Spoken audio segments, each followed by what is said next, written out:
Bismillahirrahmanirrahim. Assalamualaikum warahmatullahi wabarakatuh. Selamat malam, sejahat semua. Ini ada Mas Boy. Malam Mas Boy.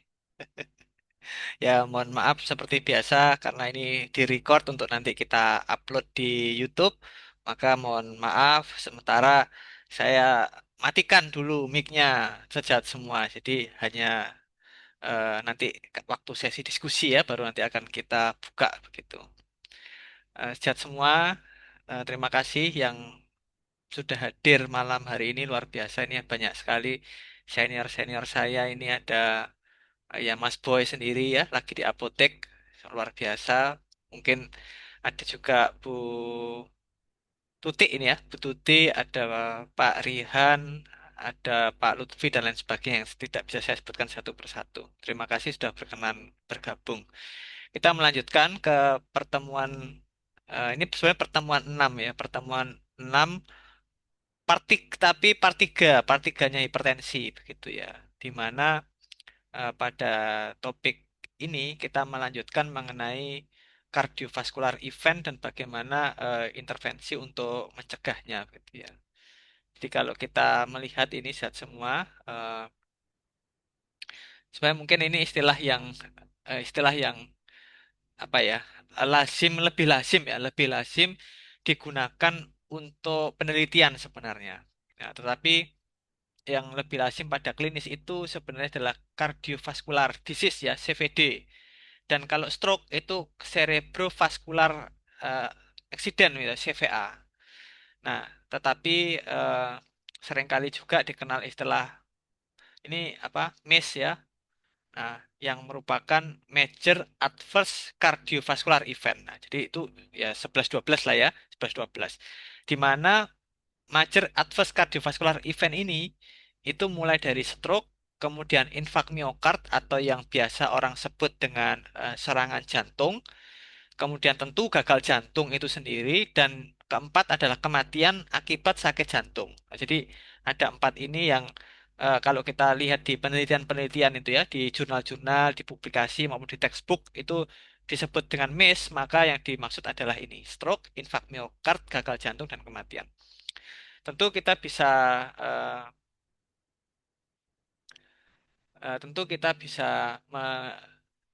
lihat begitu ya bahwa gagal jantung ini kalau dulu guru saya ya apa Prof Haryono kemudian juga Prof Yogi ya itu beliau menyampaikan bahwa gagal jantung ini adalah akhir dari semua penyakit jantung. Nah, itu. Jadi infark miokard yang kata asal awamnya adalah serangan jantung. Nah, itu nanti kita pertemuan entah keberapa gitu ya, saya belum bisa ini karena belum bisa menghitung karena rencananya diselang-seling. Jadi ini kan minor illness dan major disease ini kita sekarang lagi di sesi major disease ya.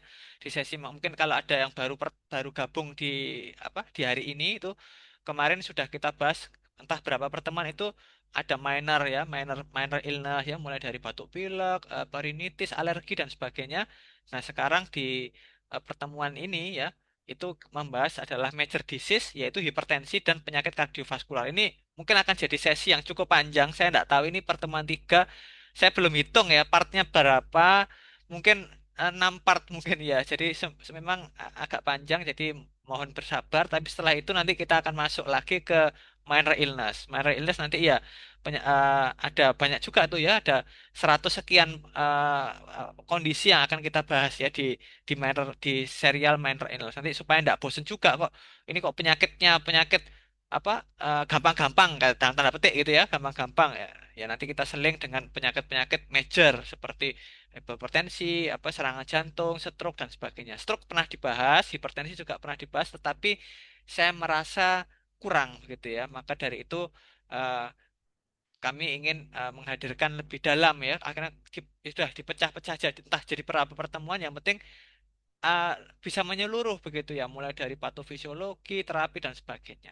Nah, Bapak Ibu sejat semua dan mungkin adik-adik kalau ada juga yang bergabung begitu ya. Nah, uh, akhirnya tentu kalau pasien mengalami 3 ini ya, kalau nomor 4 itu ya tentu sudah tidak ada lagi yang bisa diselamatkan begitu ya.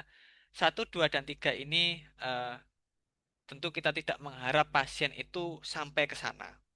Nah, ini saya sedikit bercerita juga begitu ya bahwa saya waktu eh, apa wawancara ya mau masuk ke S2 itu farmasi klinis di UNER itu saya diwawancara oleh waktu itu beliau adalah Kaprodi Prof Budi Suprapti ya dosen saya.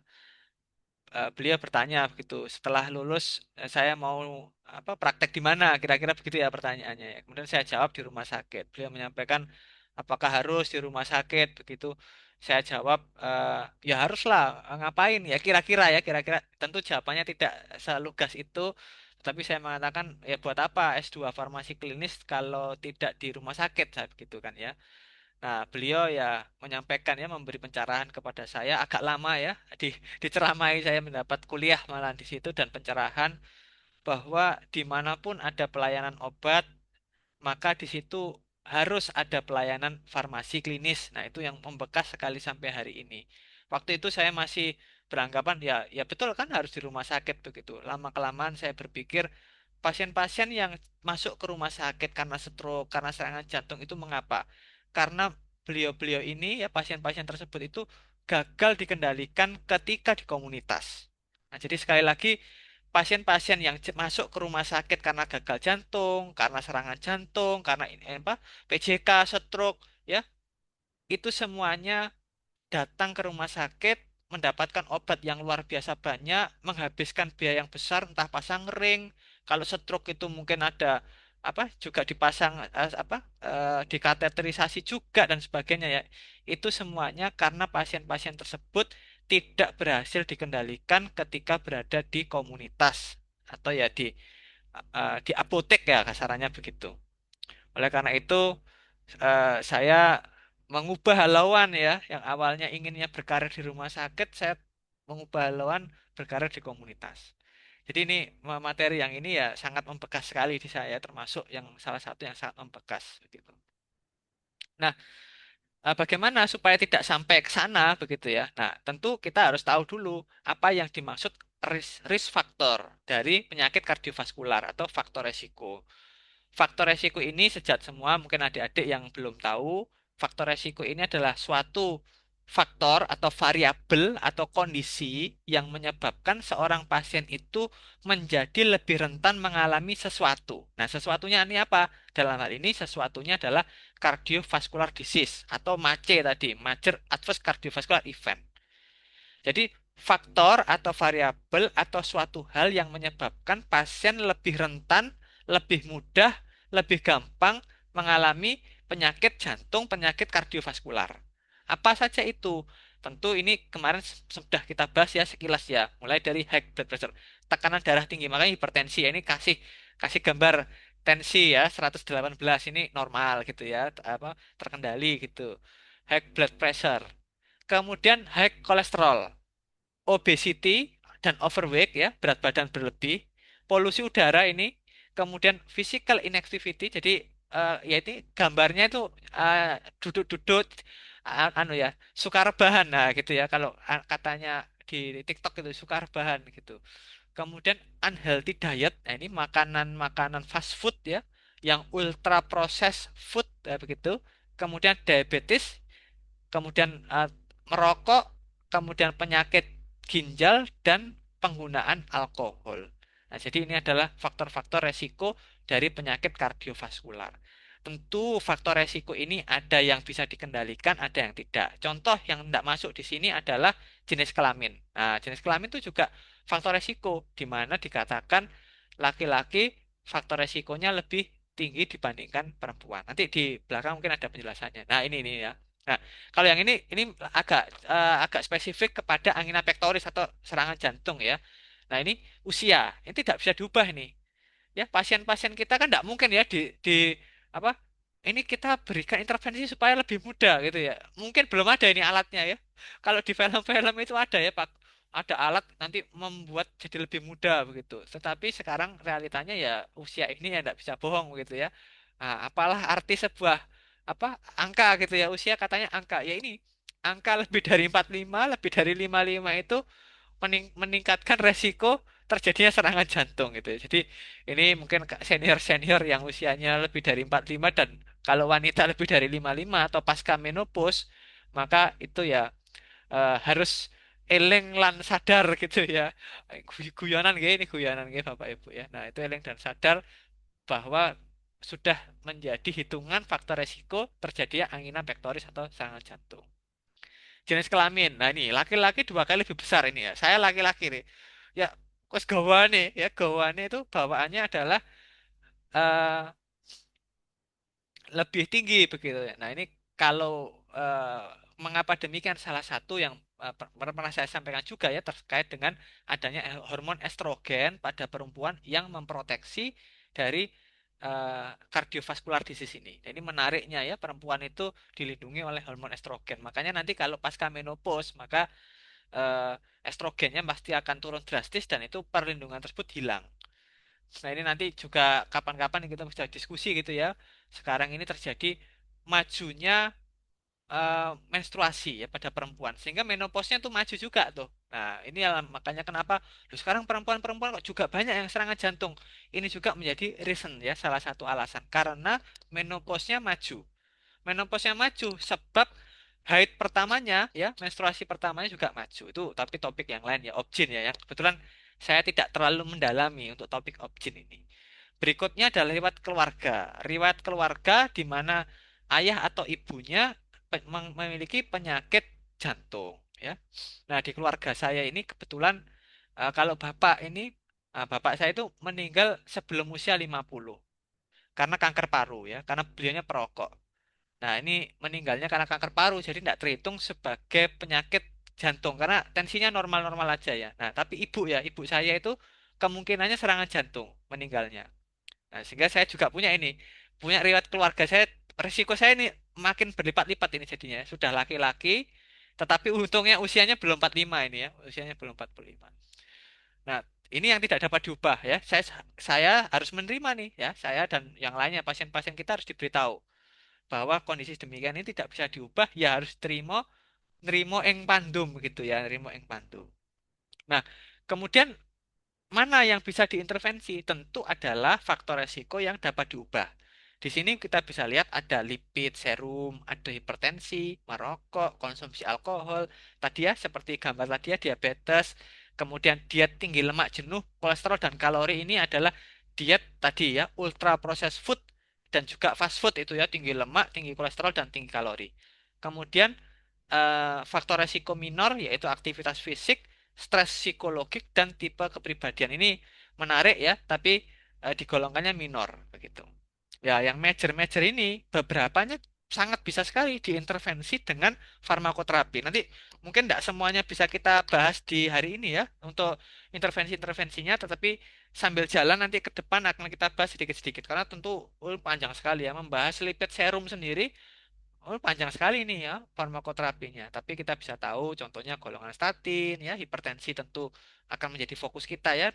Minggu depan insya Allah sudah mulai masuk ke terapi obatnya ya hipertensi.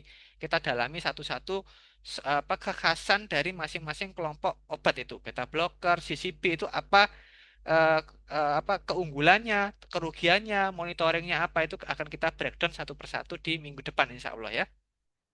Merokok. Nah, ini merokok saya sudah senang sekali karena di Indonesia kita sekarang sudah punya sediaan nikotin gum ya. Nikotin apa permen karet ya, permen karet yang berisi nikotin. Nah, itu bisa diserahkan oleh apoteker untuk membantu pasien yang hendak berhenti merokok ya. Ada satu mereknya, baru ada satu mereknya ya di Indonesia. Kalau di luar negeri juga ada yang bentuknya patch, ada yang bentuknya apa lozenges ya kalau tidak salah ya. Tapi di Indonesia sediaan yang masuk adalah sediaan dalam bentuk permen karet ya dengan isi nikotin. Ada yang 2 miligram, ada yang 4 miligram. Kemudian konsumsi alkohol. Nah, ini kayaknya belum ada nih ya obatnya untuk berhenti apa putus alkohol tidak ada. Tapi kalau untuk overdosis alkohol ada. Tetapi kalau untuk berhenti minum alkohol tidak ada. Ini harus pasiennya sendiri yang memutuskan begitu. Di Indonesia ini memang jarang. Tetapi yang saya bilang agak bodoh adalah sekarang banyak ya apa eh, kafe-kafe ya atau tempat-tempat begitu yang menyediakan minuman alkohol. Padahal alkohol ini adalah faktor resiko dari penyakit jantung faktor resiko dari penyakit kanker karena alkohol sendiri meskipun sedikit ternyata memiliki sifat karsinogenik. Nah, ini. Jadi yang peminum ini, nah itu ya mohon maaf ya, agak kurang bener ya cara mikirnya ini begitu. Kemudian diabetes mellitus tentu nanti intervensinya banyak. Ini jadi topik sendiri. Diabetes ini 6 pertemuan lagi ya kira-kira kalau membahas diabetes ini. Tetapi mungkin sekilas saja kita sampaikan ada beberapa obat yang memiliki special case menurunkan resiko kardiovaskular. Kemudian diet tinggi lemak ini tidak ada obatnya. Obatnya adalah dengan berpuasa, dengan mengatur pola makan, mengatur diet ya di sini. Minor aktivitas fisik tentu tidak ada obatnya ya. Minum obat terus jadi beraktivitas fisik tidak ada. Ini ya di masing-masing pasien bergerak ya, tidak rebahan, tidak suka rebahan lagi. Gitu. Oke, sekarang saya mau kenalkan Bapak Ibu. Mungkin ini sudah banyak juga nih yang tahu ya mengenai indeks massa tubuh atau eh, BMI ya, Body Mass Index gitu ya bahasa bahasa Inggrisnya.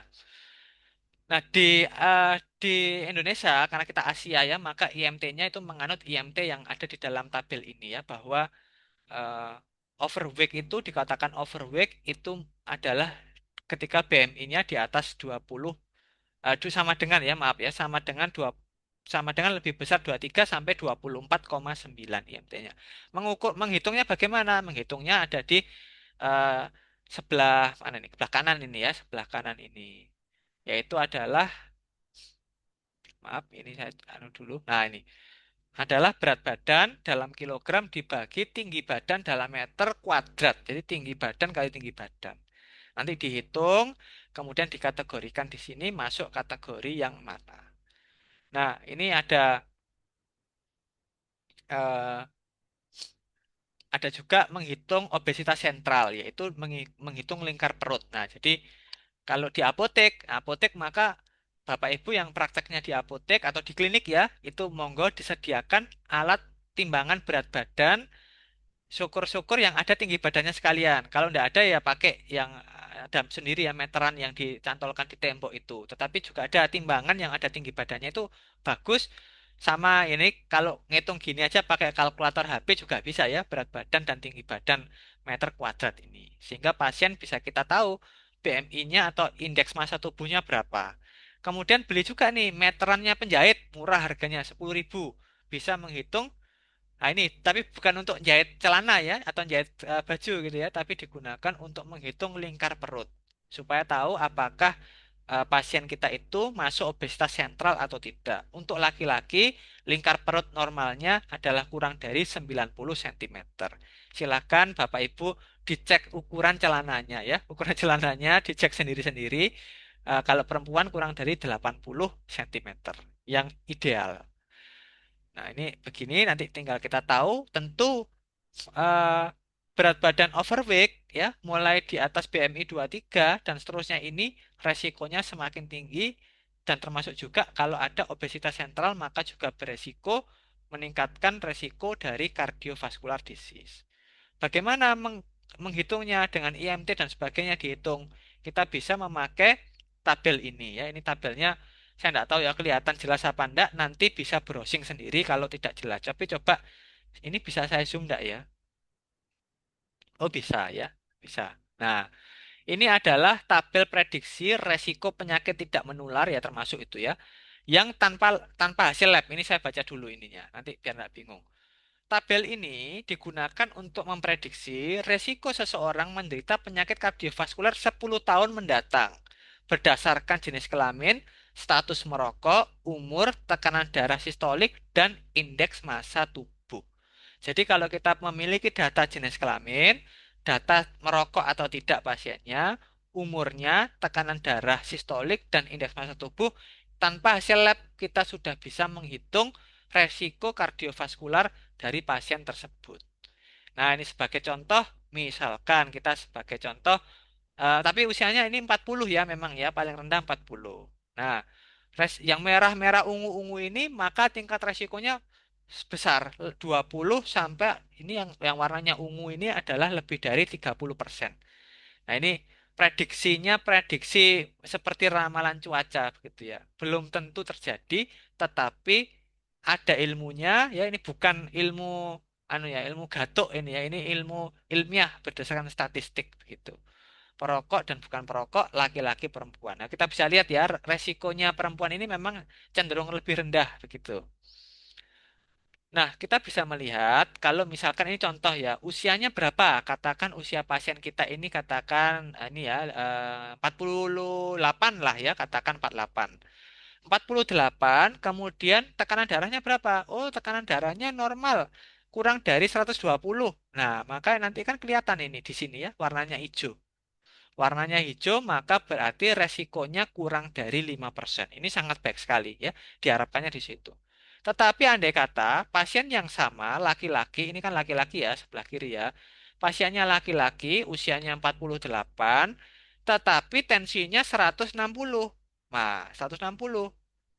Kemudian ditambah lagi indeks massa tubuhnya obes misalkan. Nah, atau bahkan merokok. Nah, maka nanti masuk warnanya kuning atau oranye atau bahkan kalau tensinya 180 ternyata masuknya yang warna merah kalau perokok.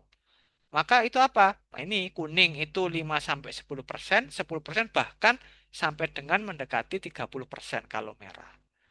Jadi ini bisa di print ya di apotek itu. Atau pakai nanti di belakang ada ya alat lain yang selain ini. Kalau misalkan males apa ngecek-cek ini tinggal masukkan datanya keluar hasilnya itu juga ada. Nanti di belakang terakhir ya itu akan saya sampaikan ya supaya bisa dipakai dalam praktek sehari-hari. Nah, tapi kita punya data labnya. Oh, lebih bagus lagi kalau ada data labnya. Data lab apa yang dipakai? Data lab yang dipakai adalah data lab eh, lipid. Nah, lemaknya begitu ya, lemaknya. Kolesterol total dalam milimol per liter. Biasanya kalau di apotek itu alat kita itu bisa disetting ya sebenarnya Bapak Ibu ya. Alat yang bisa kita pakai itu miligram per desiliter atau milimol per liter itu bisa disetting ya. Settingannya eh, kalau disuruh nyeritakan saya juga lupa ya. Pokoknya di petunjuknya itu ada ya bagaimana mau memilih satuannya begitu. Tetapi kalau misal karena kita lebih familiar ya dengan miligram per desiliter, enggak apa-apa nanti bisa dikonversi sendiri atau pakai kalkulator yang sudah ada isinya memang nanti di belakang tadi yang akan saya sampaikan. Itu lebih teliti lagi nanti ya apa penapisannya begitu dengan data kolesterol total. Ini akan lebih teliti lagi, lebih akurat datanya. Tentu ini sama klasifikasinya hijau, kuning, ini apa ya, kuning tua, bukan ini bukan kuning ya, warna coklat kali ya, merah sama ungu ya, yang mana ungu ini adalah resiko yang paling tinggi. Nah, ini bisa juga nih mau di print, ditempel di apotek juga boleh ya. Jadi pasiennya tahu tuh. Oh, saya ini masuk resiko rendah, resiko tinggi ya. Nah, resiko tinggi harus semakin eling gitu ya. Nah, eling kepada yang Maha Kuasa ini bukan berarti pasrah, tetapi justru ingat bahwa Allah ini memberikan tubuh ini untuk diramut ya, dirawat. Nah, dirawat dengan cara apa? Nah, itu nanti cara-caranya kan tadi ya sudah sekilas kita bahas begitu. Nah, oke, kalau ada pertanyaan boleh ya sambil di chat ya. Nanti akan eh, sebelum kita masuk diskusi ini nanti. Habis ini ya, setelah ini saya tunjukkan kalkulatornya lalu kita diskusi ya ini. Nah, preventionnya bagaimana? Apa saja intervensi-intervensi yang bisa dilakukan untuk menurunkan resikonya tadi? Kita lihat searah jarum jam aja dari kolesterol ini. Tentu yang pertama adalah menilai ya, resikonya ini bagaimana ya. Resiko pasien ini tinggi, rendah, dan sebagainya tadi gitu ya. Kemudian kalau memang diperlukan, maka intervensi untuk mengendalikan dislipidemia yang dialami pasien. Tentu obat yang paling terkenal sekali adalah statin, ya, simvastatin, ya, atorvastatin dan sebagainya. Nanti kalau sudah masuk ke masing-masing obat akan kita bahas lebih dalam, tetapi sekarang secara singkat statin ya bisa kita gunakan, kita rekomendasikan kepada pasien untuk memperbaiki faktor resiko tadi. Tadi kan kita bisa tahu ya faktor resikonya dipengaruhi juga oleh kolesterol total gitu ya. Kalau kita tahu datanya lebih akurat, pakai kolesterol total aja sudah tahu tuh. Nah, bagaimana kita kendalikan kolesterol totalnya? Tentu kolesterol total itu kan ada tiga ya, terdiri dari tiga besar ya. HDL, LDL, dan TG itu nanti next time aja kita diskusikan masing-masing lipid ini. Kemudian berikutnya adalah high blood pressure atau hipertensi itu. Tentu mengendalikannya kita tidak mentarget pasien itu mencapai tekanan darah di bawah 120 ya, itu normal, itu pasien sehat itu ceritanya. Tetapi ini pasien sudah hipertensi, kalau sudah hipertensi maka targetnya adalah di bawah 130 per 80. Tapi itu step 2 sebenarnya. Kalau kita lihat di pedoman-pedoman yang lain gitu, ada yang mengatakan kita penuhi dulu langkah pertama di bawah 140 per 90.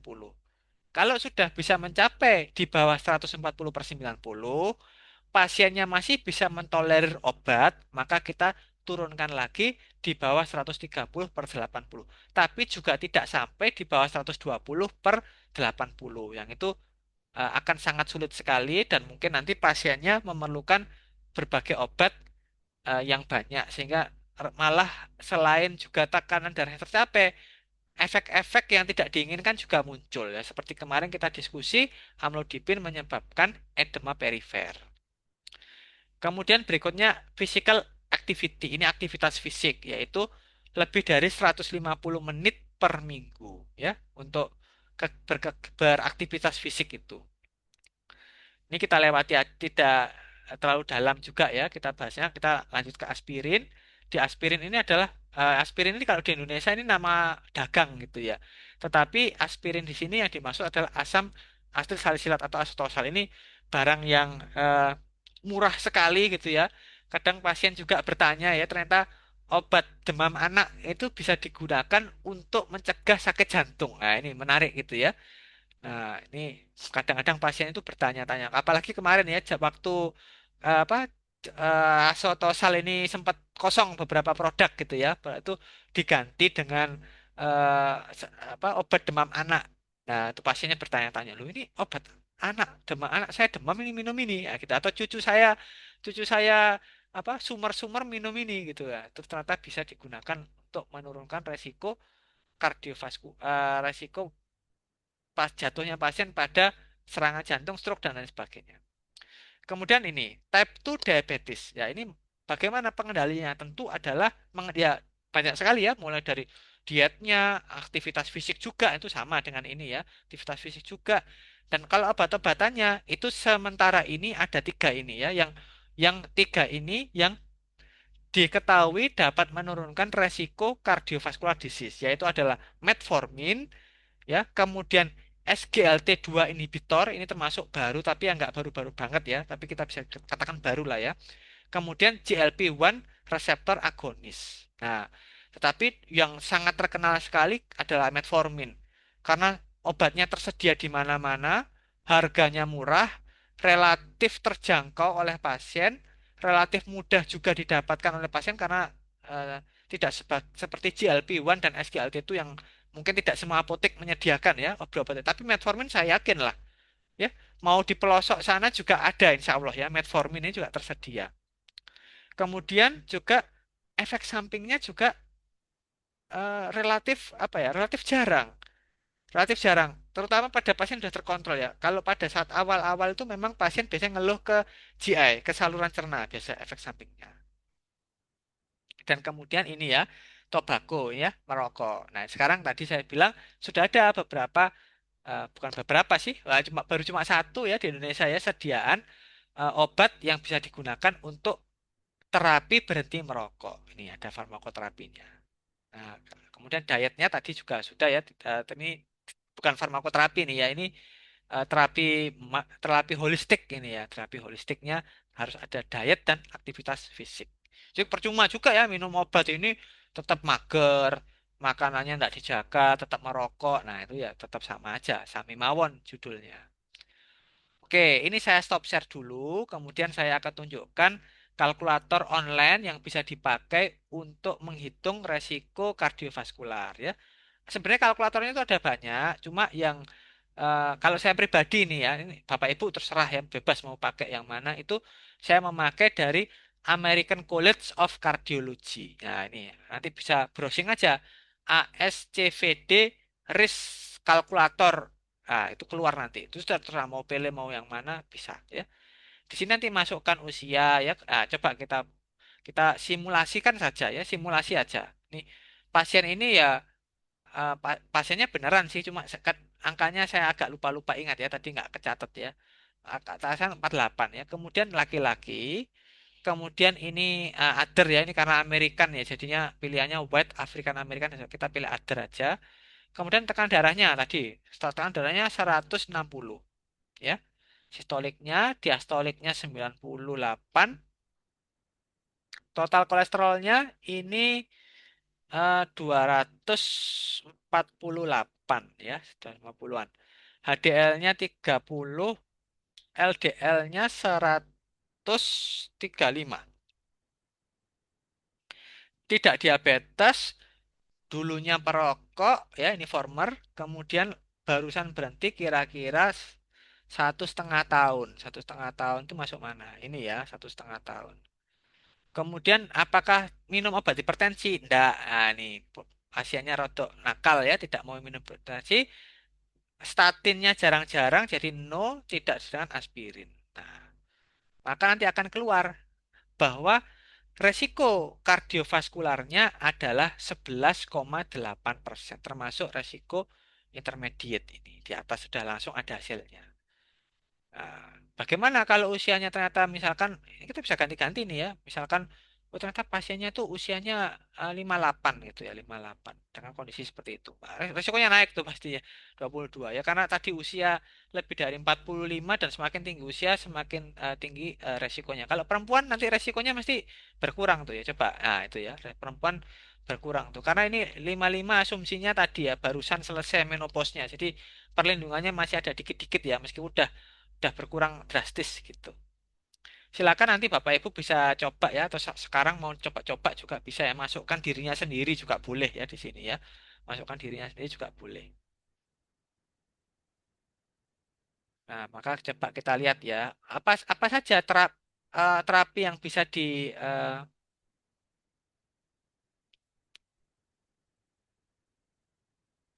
nah ini ya mulai dari minum asetosal, pakai statin, berhenti merokok gitu ya. Ini bisa kita hitung-hitung gitu ya. Nah, ini LDL, bagaimana mengenai LDL itu ada nih. Secara sekali tentu dalam bahasa Inggris ya, jadi harus suka suka baca nih, harus suka baca. TG-nya, LDL-nya diturunkan sampai berapa itu. Misalkan tekan darahnya, pasiennya mengalami stage 2 hypertension. Jadi ini enak kalau dipakai konsultasi ya Bapak Ibu ya. Kalau di apotek konsultasi langsung kelihatan di sini, kita bisa tunjukkan aja kita baca bareng-bareng aja sama pasiennya ya. Nah, itu ya. Nah, kemudian ini targetnya berapa? 130. Minum apa penurunannya diturunkan memakai apa gitu ya. Itu kadang-kadang nggak tulis di sini. Oh, ini ada ya. Bisa pakai tiasid, CCB ini tiasid kemarin ini kita diskusi lama ini. Barangnya itu nggak hilang ya, tiasid ini. CCB, SI atau ARB dan seterusnya ya. Tabako, diabetes mellitus, tapi kayaknya pasien nggak diabetes tadi ya dan seterusnya. Nih. Nah, oke. Jadi ini yang bisa kita pakai. Kalau kotorannya banyak, nanti kalau mau pakai yang lain juga boleh. Hasilnya sih mungkin 11-12 ya, nggak jauh berbeda. Jadi bisa juga dipakai. Oke, baik. Saya akhiri dulu presentasinya. Kita masuk ke sesi tanya jawab. Silakan, mungkin ada yang punya pertanyaan, mau raise hand, nanti bisa saya ask to unmute ya, supaya tidak mengganggu eh, recordingnya. Sambil saya buka nih, coba di chat ya.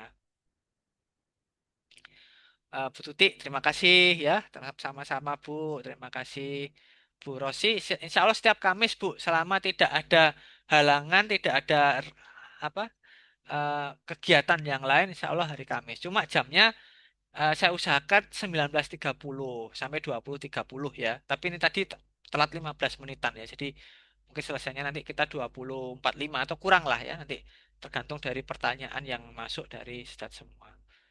Silakan mungkin ada yang punya kisah-kisah bahagia atau sedih dalam mengelola pasien boleh disampaikan atau mau bertanya juga boleh di kolom chat ini ya pertanyaannya ya.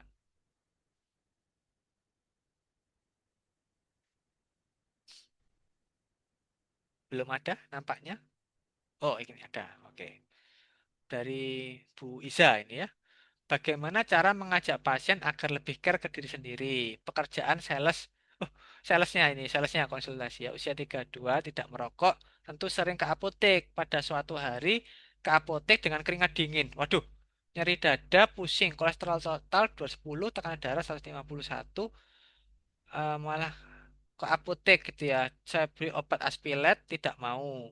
Takut minum obat. Saya hasut minum kontraksin. Iya.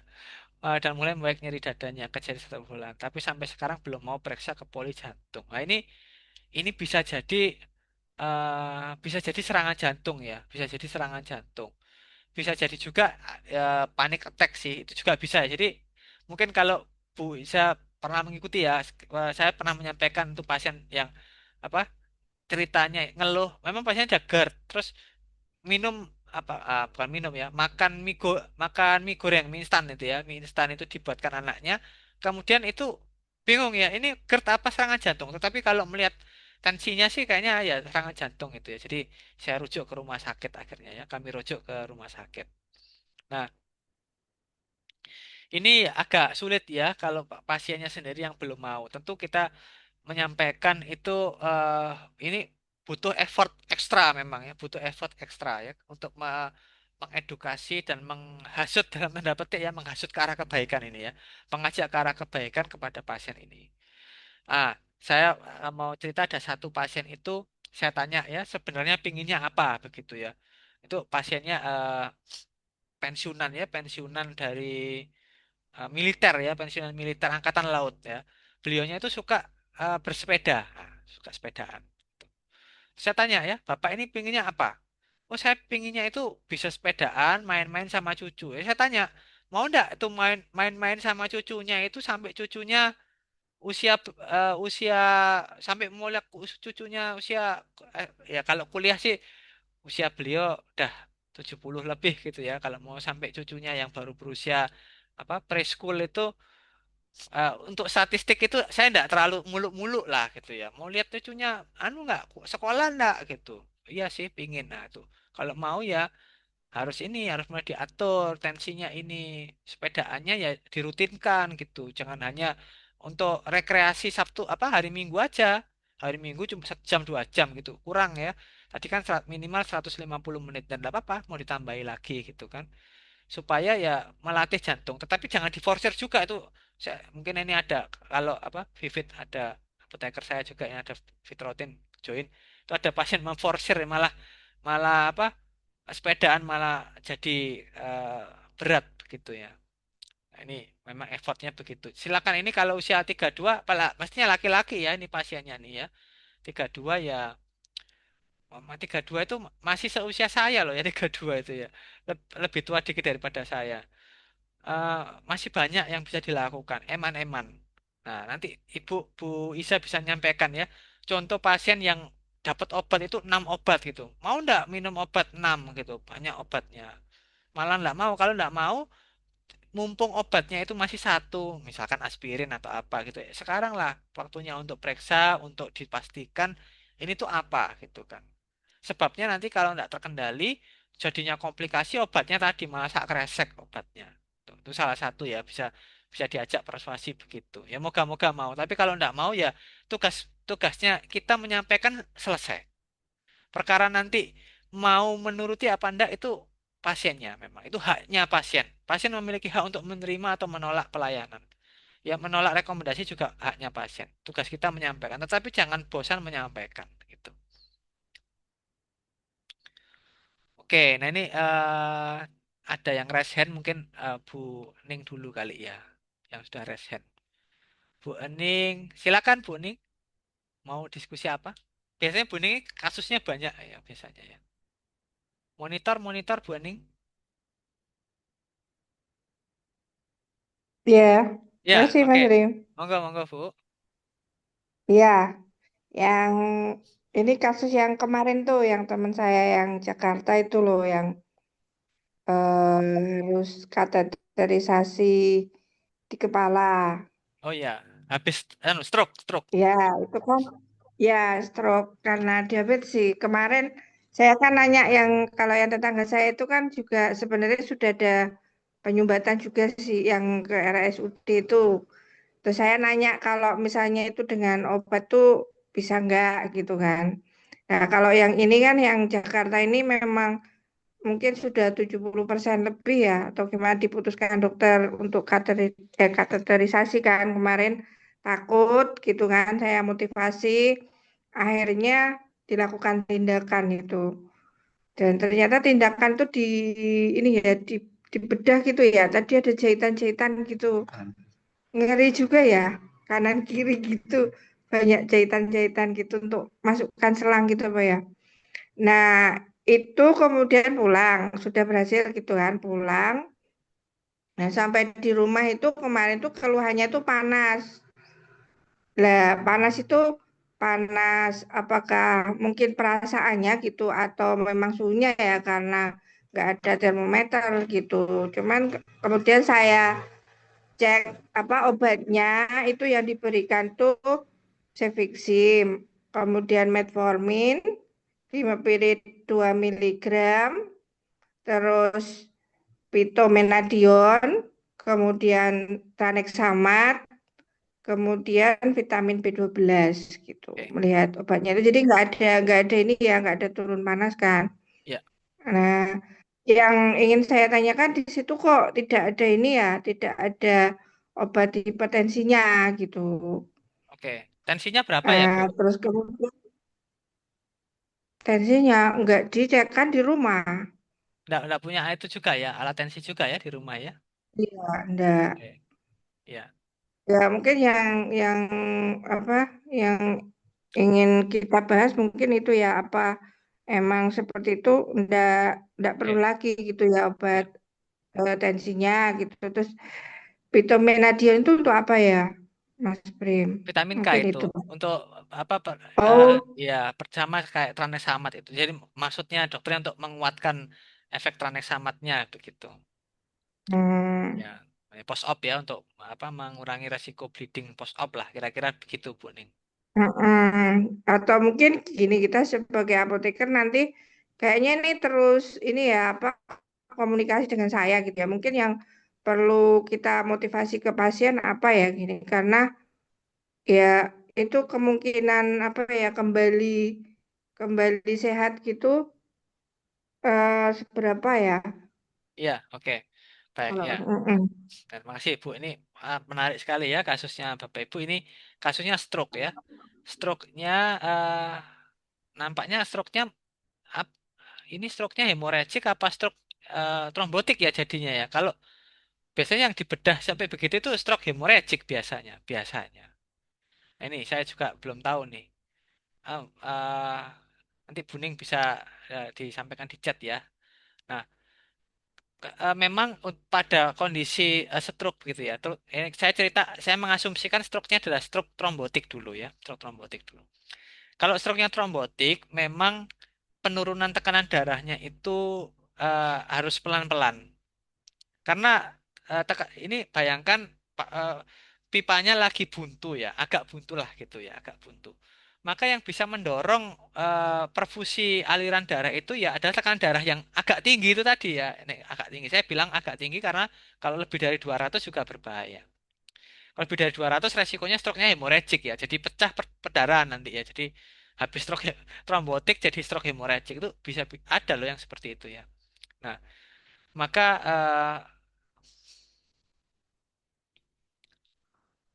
maka tentu pengendalian tekanan darahnya juga agak spesial ya pada kondisi stroke ya. Ini memang udah advance ya, memang udah ada advance.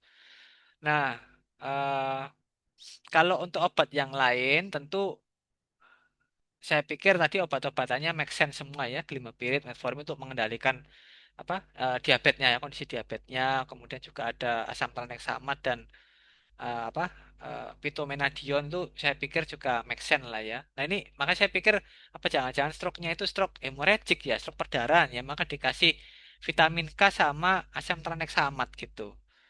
Kemudian dikateterisasi ini di coil ya, dipasang klip ya untuk menutup pembuluh darah yang pecah tadi itu juga bisa sih seperti itu. Nah ini mungkin stroke-nya hemorrhagic ya, mungkin juga bisa gitu. Tapi nggak tahu lah. Kita kan nggak lihat rekam medisnya ini, maka penting sekali memang untuk tahu diagnosis pasiennya ini apa.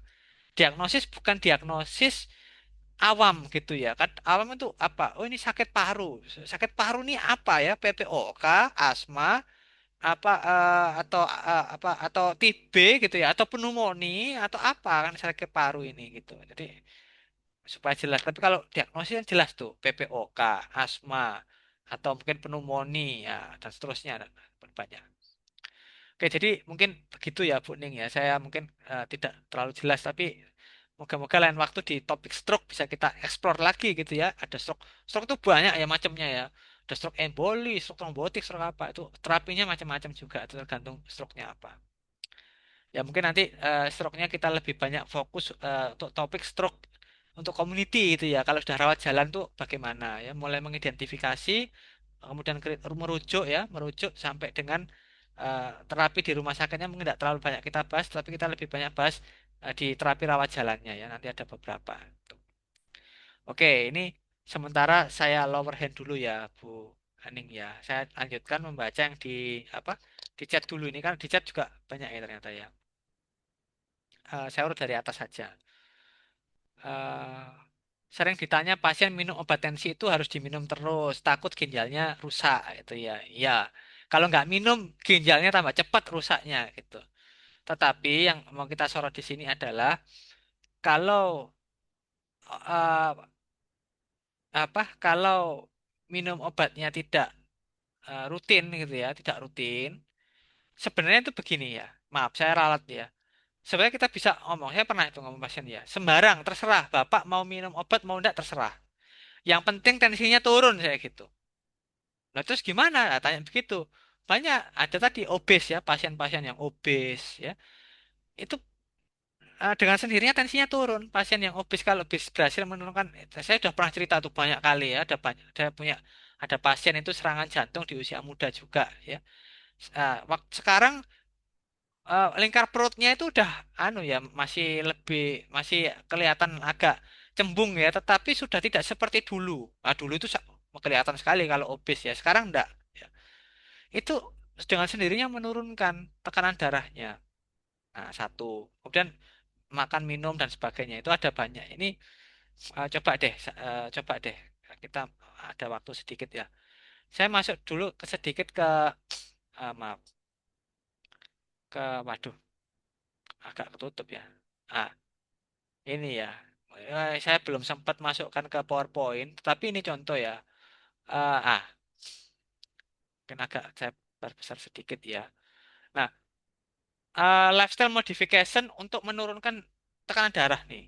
Tuh, menurunkan berat badan itu bisa menurunkan tekanan darah 5 milimeter air raksa. Lumayan loh ini ya. Dari 130 jadi 125 tuh hanya karena menurunkan berat badan. Kemudian ini dengan diet yang tinggi tinggi apa tinggi tinggi fiber ya fiber apa serat ya dengan buah sayur apa rendah lemak low fat ya. Terutama fat yang saturated tuh turunnya tuh 11 ini lumayan loh dari 140 jadi 130 loh bisa turun karena mengubah tadi ya makan-makan yang tinggi tinggi kalori tinggi lemak tinggi karbohidrat diganti dengan yang tinggi banyak sayur. Kemudian lemaknya adalah lemak baik ya, dalam lemak baik itu contohnya minyak zaitun kayak gitu-gitu itu ya, VCO. Nah, seperti itu turunnya 11 loh. Nah, reduce salt intake ya dan seterusnya ini. Beraktivitas fisik ya, kemudian berhenti minum alkohol itu ya. Ya ini bukan berhenti ya, bahkan ini mengurangi minumnya jadi hanya dua gelas ini per hari. Ini kalau di luar kalau di Indonesia sih dengan sendirinya ya mestinya ya kecuali alkoholik itu pasiennya itu lumayan loh turunnya udah banyak nih. Nah, kalau yang desktop ini memang saya belum pernah pasien ini desktop diet itu yang pernah saya sampaikan itu ya saya cerita itu ya hanya dengan mengurangi nasi saja. Jadi yang lain-lainnya masih tetap ini nggak makan karbohidrat atau gula-gula rafinasi gula apa gula-gula rafinasi ya gula gula putih itu aja sudah mengurangi 11 loh. Ini luar biasa. Jadi itu bisa disarankan pada pasiennya yang mau menurunkan resiko tanpa minum obat. Tapi tentu kan akan kita evaluasi ya tercapai apa enggak ya dengan intervensi-intervensi tadi. Itu udah lumayan tuh tekanan darahnya turun tuh. Dan dengan sendirinya kan kalau tadi mengurangi karbohidrat, dengan sendirinya diabetesnya juga terkontrol. Dengan sendirinya nanti LDL-nya, HDL-nya meningkat, LDL-nya turun, total kolesterolnya akhirnya turun. Nah, ini kan capaian ya. Akhirnya tadi faktor resikonya tadi. Akhirnya apa kalau misalnya pasien kita itu tadi? Sebentar. Nah, ini faktor resikonya. Oh, maaf. Faktor resiko itu halaman. Nah, ini. Faktor resikonya lipid. Nah, dengan sendirinya lemaknya terkendali, hipertensinya turun ya karena tadi sudah apa beraktivitas fisik, mengurangi apa makanan berlemak yang lemak jenuh dan sebagainya tadi ya, merokok, nak merokok, dengan sendirinya turun semua ini. Bukan hanya mengendalikan hipertensi saja, tapi juga mengendalikan lipidnya, mengendalikan apa ini ya lemak darahnya dan sebagainya itu juga luar biasa penurunan kepada resiko kardiovaskularnya, itu ya. Oke, kemudian Bu Faroh ini pemakaian resmes misal pada kasus DM saja atau dengan komplikasi misal KDV. Saya belum paham nih maksudnya ya. Pemakaian resmes misal pada kasus DM saja atau dengan komplikasi misal kardiovaskular disease maksudnya ini ya, KDV ini ya. Atau apa KDV? Mungkin nanti bisa disampaikan lagi Bu pertanyaannya Bu. Mohon maaf saya belum menangkap ini maksudnya. Kemudian dari Pak pemakaian SI dengan aspirat itu dapat menurunkan fungsi ginjal secara signifikan, tapi SPJP tetap memakai. Nah, ini SI inhibitor dan aspirat menurunkan fungsi ginjal. Ini apa referensinya? Dan itu asetosalnya 500 loh ya. Nah, ini NSAID asetosal dipakai untuk anti nyeri ya. Nah, ini jadi harus hati-hati kita ya cek apa interaksi obat ini harus dilihat juga dosisnya, kemudian frekuensi penggunaannya dan tujuan penggunaannya juga. Jadi tidak serta-merta asam apa S inhibitor dengan asetosal pasti menurunkan fungsi ginjal. Tidak. Ya tergantung S-nya ini berapa dosisnya, kemudian juga fungsi ginjal existingnya berapa dan asetosalnya berapa. Kalau asetosalnya itu 500 miligram digunakan untuk analgesik yang itu jangka panjang memang betul menurunkan fungsi ginjal secara signifikan. Tetapi kalau asetosalnya itu 80 sampai 100 miligram sehari sekali untuk tujuan anti agregasi platelet, maka resiko itu sangat minimal. Maka jangan salahkan SPJP-nya. Saya setuju mendukung SPJP-nya untuk menggunakannya karena untuk melindungi kardiovaskular ya untuk melindungi jantung juga melindungi jantung ya melindungi ginjal karena jangan lupa renin apa ada itu ya renin angiotensin aldosteron sistem itu ginjal dan jantung itu seperti apa ya saudara gitu ya saling mempengaruhi dia tapi tentunya, apakah bebas resiko? Tidak juga. Maka dari itu, jangan lupa pasiennya diminta kontrol secara berkala. Berapa? 3 bulan sekali kah? 6 bulan sekali kah? Supaya bisa dievaluasi apakah terjadi penurunan fungsi ginjal atau tidak. Jadi jangan bablas terus ya pasiennya ya. Kasihan juga. Tahu-taunya tiba-tiba ginjalnya udah sisa sekian persen karena ACE inhibitor yang dosisnya mungkin harusnya di-adjust atau ternyata pasiennya peka sekali dengan asetosal ternyata misalkan itu tentu juga tidak kita inginkan gitu ya faktor tidak terpikir kalau bisa karena kecemasan bisa sangat bisa sekali ya ini nah meskipun itu saat ini masih digolongkan sebagai minor ya faktor tidak tertib minum obat hipertensi sebelum stroke adalah 90% kebanyakan. Tidak ada keluhan buru-buru pengen stop. Perlu ya, siap Mas Boy. Terima kasih. MTM itu medication therapy management ya. Bu Isa ya. Oke. Pasien putus asa setiap hari minum obat hipertensi sudah lebih dari 3 obat, tapi tensinya nggak turun-turun. Ini adalah hipertensi namanya apa ya resisten hypertension. Nah, itu ada juga tuh pasien resisten hypertension itu kriteria rujukan ke penyakit spesialis penyakit dalam konsultan ginjal hipertensi itu ya. Jadi harus dirujuk ke sana supaya diketahui hipertensinya ini kenapa, kenapa. Ya. Jadi eh, karena evaluasinya itu perlu sangat evaluasi mendalam ya dan itu perlu pemeriksaan laboratori, punya radiologi dan sebagainya itu memang harus di rumah sakit, rumah sakit tipe A ya yang bisa melakukan itu, yang ada konsultan tadi ya, konsultan penyakit dalam subspesialis konsultan ginjal hipertensi itu KGH gitu ya. Pasien laki-laki usianya 50 tahun. Tensinya 110, ini bagus nih ya. Keluhan sering nyeri dada seperti ada yang himpit, sudah ke dokter jantung, kondisi normal. Ke dokter paru juga bukan sesak. Ah, sering muncul. Ini menarik, ini persis pasien saya nih ya, persis pasien saya. Tahu enggak ternyata kenapa pasiennya? Ternyata GERD. Nah, ternyata pasiennya GERD. Sekarang dievaluasi, pasiennya dievaluasi lagi. Kalau mau disarankan ke penyakit dalam, ya boleh juga penyakit dalam. Atau kalau mau ya kita evaluasi tuh pasiennya. Jangan-jangan ada kondisi GERD. Karena ini sudah dari, ini persis nih pasien saya nih ada nih, ini kalau saya nggak tahu ya, si Vivit masih ada nggak di sini, Vivit? Oh, sudah nggak ada, dia ada live ya. Masuk, tadi masuk pagi dia. Ah, itu eh, pasiennya itu ternyata GERD. Jadi dikiranya TB, ya, akhirnya ke Pak Paru. Parunya bersih ternyata. Hasil rongsennya dibawa ke saya ditunjukkan. Bersih ternyata parunya.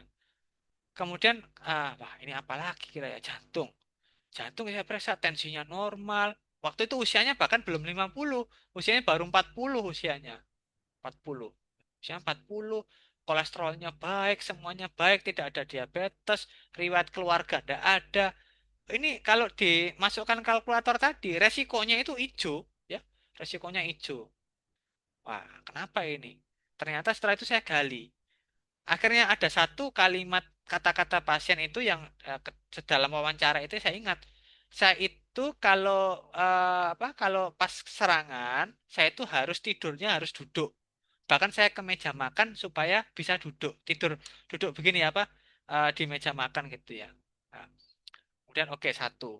Kemudian dua, apakah ada triggernya? Ada pemicunya. Jadi ada makanan-makanan tertentu yang kalau diingat-ingat itu nanti kalau minum kopi, kemudian juga sambal-sambelan itu nanti eh, lebih sering muncul gitu kalau kalau habis makan-makan yang seperti itu yang asam apa-apa.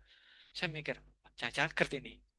Karena rekomendasi saya adalah dengan trial dengan omeprazol ranitidin ya. Nah, itu. Sama waktu itu saya tambah sukralfat juga ya karena mengasumsikan kan udah agak lama pasien ini batuk. Gejalanya itu batuk gejalanya ya. Gejalanya batuk. Itu batuk. Padahal sudah minum antibiotik banyak, macam-macam antibiotiknya tuh wah, gak karu-karuan ya udah berapa macam antibiotik yang dipakai itu yang mulai dari yang simple-simple kayak amoxicillin sampai pakai azithrol, levofloxacin sudah dicoba semua tuh. Ini dari dokter ya, bukan karena dia beli sendiri, bukan loh ya. Memang rekomendasinya dokter.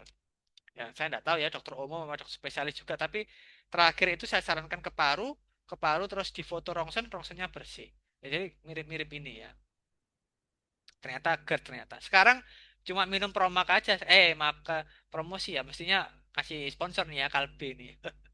Ya, sekarang minum antasida aja sudah baikan ya. Karena GERD-nya sudah terkendali, kemudian beliaunya juga sangat ketat sekali sekarang makannya. Saya kasih tahu ya, makanan ini yang yang memprovokasi dan sebagainya. Beliaunya sangat patuh sekali mau mengikuti saran-saran ya sekarang jarang kambuh, kalaupun kambuh mungkin antasida sama ranitidin aja. Kalau parah sekali karena ada kegiatan luar biasa ya, kecapean atau apa biasanya akan muncul, beliaunya baru nanti akan menggunakan lansoprazol atau omeprazol ya. Itu ke apotek nanti tanya gitu ya, ada lanso atau oh saya tahu, wah lagi kambuh ya Pak gitu, itu ada hafal dia gitu ya, ada hafal beliaunya nih. Oke, lanjutkan ini Pak Lutfi. Pasien darah tinggi, kolesterol 280, TG 500. Kira-kira kalau kolesterol dan TG-nya juga turun, apa kira-kira bisa menurunkan tensinya juga? Bisa, betul sekali Pak Lutfi. Jadi pasien yang eh, kolesterolnya tinggi, TG-nya tinggi, tentu kita bisa membayangkan kepekatan di dalam darah itu pekat sekali. Nah, cairan yang pekat itu ya tentu menghasilkan tekanan yang lebih tinggi. Maka dengan mengendalikan kolesterol dan TG, kita berharap tekanan darah tinggi lebih mudah terkendali lah. Kalau nggak turun pun itu lebih mudah untuk menurunkan. Nah ini tentu kalau kondisi begini ini kurang data LDL LDL ya sebenarnya ya. Ini kemungkinannya LDL-nya juga tinggi sih ini ya. Jadi kita bisa pakai obat yang bisa menurunkan baik itu kolesterol total maupun TG. Itu statin juga bisa ya, tetapi seringkali yang lebih kuat memang fibrat ya, golongan fibrat. Gemfibrozil sekarang yang generik sudah ada kah ya? kapan hari itu kosong ya. Ini saya sampai nggak pakai lagi ya, pakai yang merek akhirnya meskipun agak mahal ya jadinya harganya gitu. Oh, masih ini ya. Pabriknya apa? Pak Gempi Brosil yang generik yang sekarang sudah ada. Itu tetap Papros itu atau ganti lagi?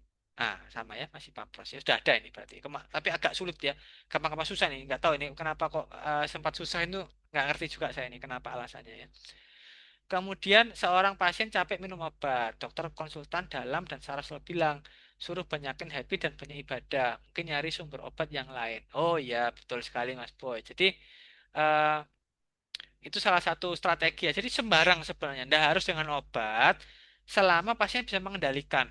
Nah, itu tadi harus ketat kan makannya, harus tenang, harus apa tenang ya, cara berpikirnya tenang dan sebagainya. Itu sangat banyak sekali yang bisa dilakukan sebenarnya selain dengan terapi obat. Tentu pasien-pasien yang juga membutuhkan terapi obat juga harus kita mampu kelola. Tadi makanya tadi sedikit-sedikit saya sampaikan gitu ya, ada beberapa poinnya. Oke, yang di chat sudah habis. Ada lagi yang mau menyampaikan langsung? Barangkali ini ada Pak Rihan ya. Terima kasih ya Pak Rihan join. Ada banyak ini ya, bisa saya sebutkan satu-satu nih. Banyak sekali. Oh, ada Pak Bambang juga. Terima kasih Pak Bambang Sidat. Ini luar biasa ini ya. eh, Beliaunya ini. Jangan lupa ya tadi ya, sudah saya apa? Spill-spill ya. Itu kalau mau eh, kalau Sidarjo itu belinya gelondongan ya. Jadi mungkin beberapa yang dari Sidarjo ini beli bukunya beliau itu gelondongan nanti dapat diskon khusus ya dari beliaunya.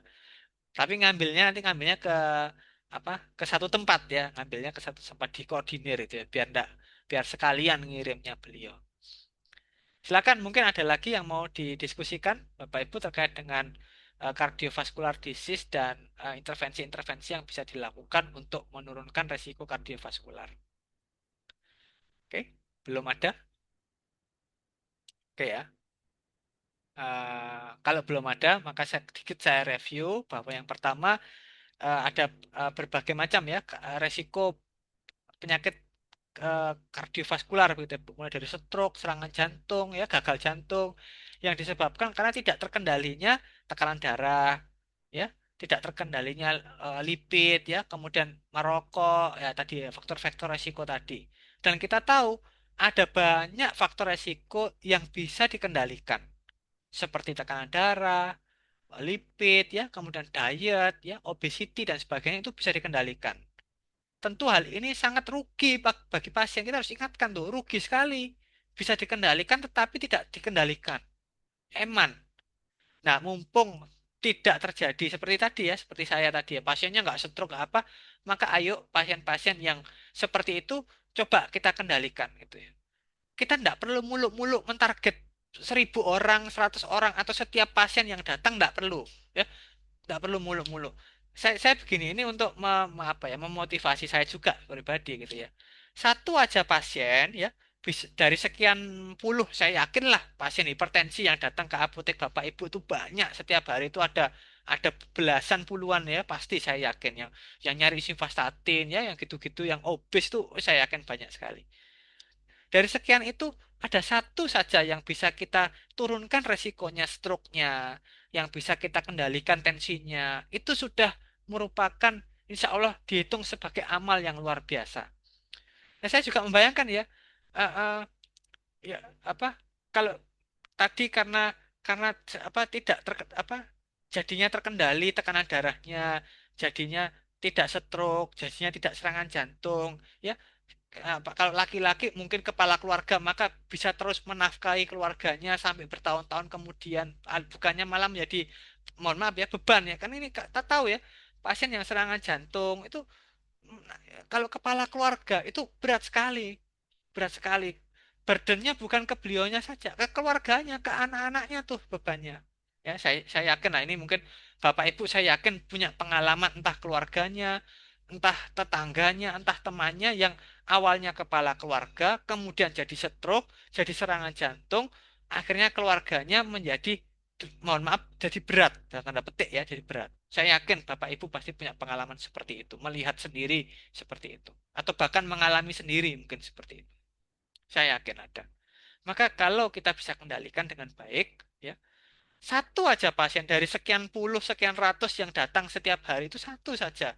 Maka saya yakin itu menjadi amal yang luar biasa hitungannya. Saya yakin demikian ya. Karena tidak ada balasan bagi kebaikan selain kebaikan itu pula gitu ya. Jadi itu closing statement dari saya. Kita jumpa lagi minggu depan, masih topiknya masih hipertensi, tapi akan kita mulai masuk ke satu persatu obatnya, akan kita breakdown per golongan nanti ya, mulai beta blocker, GCB dan seterusnya, apa keunggulan, kerugiannya masing-masing, untung ruginya, mungkin komparasi beberapa, misalkan amlodipin versus nifedipin. Kemarin sudah sepil sedikit-sedikit ya, amlodipin sama nifedipin, kerugiannya seperti ini, keuntungannya, termasuk monitoringnya. Nah, supaya nanti kita bahas sedikit-sedikit per golongan gitu ya. Jadi ini masih panjang, mungkin saya tidak tahu berapa pertemuan belum saya hitung jujur saja ya. Saya pikir itu selesai 5 kok, kayaknya kalau 5 kok belum selesai 5 ya, tapi nanti mungkin 5 atau 6 lah ya. Saya usahakan situ supaya nanti bulan depan, bulan September kita bisa mulai masuk ke minor illness lagi. Oke, demikian Bapak Ibu, semoga yang kita diskusikan malam ini, yang saya sampaikan, yang kita bahas, yang Bapak Ibu share juga kepada saya bisa jadi pelajaran buat saya, untuk Bapak Ibu juga. Syukur-syukur bisa kita terapkan besok pagi atau malam ini langsung, ini kan mungkin ada apoteknya yang belum tutup ya, jam 10 tutupnya mungkin, atau jam 11 ya. Bisa kita terapkan untuk pasien-pasien kita, eh, untuk keluarga ya, minimal ya, untuk diri sendiri, keluarga dan masyarakat dan pasien-pasien kita. Saya akhiri, wassalamualaikum warahmatullahi wabarakatuh.